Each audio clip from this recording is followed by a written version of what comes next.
জন্মাষ্টমীতে আমরা কি করলাম গপুর জন্য। প্রথমেই সকাল সকাল ঘুম থেকে উঠে চলে গেছিলাম আমি আর বাবু ফুল কিনতে মার্কেটে।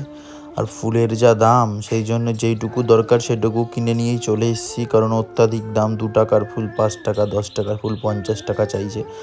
বাড়িতে এসে স্নানের সমস্ত দ্রব্য জোগাড় করে নিয়েছি। আর কত গপু একসাথে হয়েছে দেখো, সবাইকে একসাথে বসিয়ে দিয়েছি আমি। প্রথমে দুধ দিয়ে, তারপর ঘি দিয়ে, তারপরে মধু দিয়ে স্নান করাচ্ছিলাম। আর মেজো বম্মাও উপোস করেছিল, তো মেজো বম্মাও কিন্তু ওদেরকে স্নান করিয়েছে। সবাইকে একসাথে বসিয়ে স্নান করাচ্ছিলাম। দেখতে এত সুন্দর লাগছিল, মানে একটা অলৌকিক কিংবা একটা শান্তির আবহাওয়া তৈরি হয়ে গেছিলো।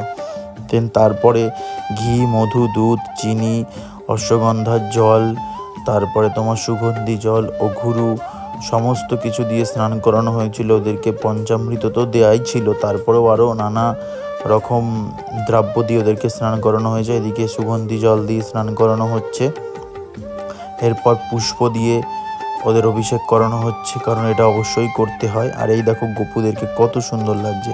তারপর মেজো বৌমা এদিকে ওদের জন্য লুচি ভাজছে।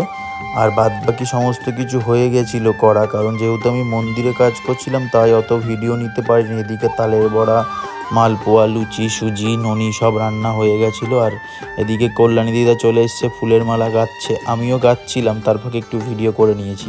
আর এদিকে দুলাল দাদু চলে এসছে, সমস্ত কিছু সাজিয়ে দেওয়া হয়েছে গপুদেরকে। আর সব দেবদেবীকেই যথাসাধ্য আমরা মালা পরিয়েছি, আমাদের যতটুকু সাধ্য সেই অনুযায়ী আমরা আয়োজন করেছি। এদিকে দাদু ভাগবত পাঠ করার পরে পুজো করতে বসে পড়েছে ভোলে বাবার, গপু সোনাদের, মা তারার। তো আমরা সবাই মিলে এদিকে কীর্তন করছিলাম আর দাদু এদিকে পুজো করছিল। দেখতে পাচ্ছ গপুদেরকে আজকে কত সুন্দর লাগছে।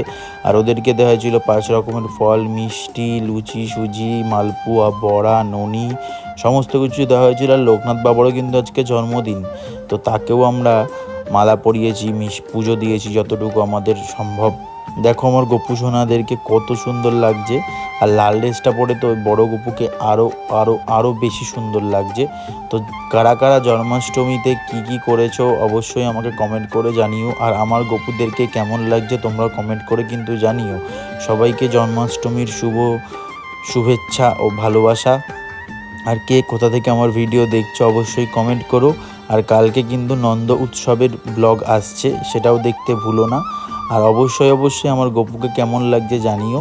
এদিকে তারপর পুজো শেষ হওয়ার পরে শুরু হয়ে গেল আরতি। প্রথমে পঞ্চপ্রদীপ দিয়ে আরতি করছে, তারপর ধুনুচি দিয়ে, তারপর পুষ্প, পাখা, সমস্ত কিছু দিয়ে একটার পর একটা করেছে। কিন্তু অত ভিডিও তো দিলে ভিডিওটা অনেক বড় হয়ে যাবে, সেই জন্য আমি কেটে কেটে ছোট ছোট পার্টে দিয়েছি।